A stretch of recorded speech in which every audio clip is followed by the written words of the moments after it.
আজ মুসলমানের বৃহত্তর বাংলাদেশে জানেন না, মাত্র 3% ছেলে মেয়ে মাদ্রাসায় পড়ে।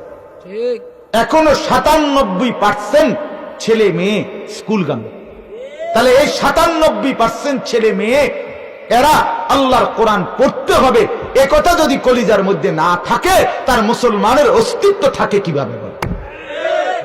বলে কেন এই বুঝ আসবে না? কেন মা বলবে না? কেন বাবা বলবে না? কেন অভিভাবক বুঝবে না? কেন স্যার বলবে না? কেন মুসলমান টিচার বলবে না বাবা গোটা পৃথিবী পড়ো মানা নেই, কিন্তু তার উপরে আল্লাহর কোরআনকে পড়ো? এটা বলবে না কেন? কেন বলবে না? বলে হায় হায়, ঠান্ডা মাথায় একটা কিন্ডারগার্টেনের বাচ্চার কাঁধে কমপক্ষে 10-15টা বই খাতার বোঝা।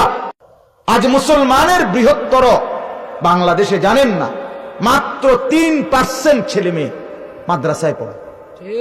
এখনো 97% ছেলে মেয়ে স্কুলগামী। তাহলে এই 97% ছেলে মেয়ে এরা আল্লাহর কোরআন পড়তে হবে, একথা যদি কলিজার মধ্যে না থাকে, তার মুসলমানের অস্তিত্ব থাকে কিভাবে? বলে কেন এই বুঝ আসবে না?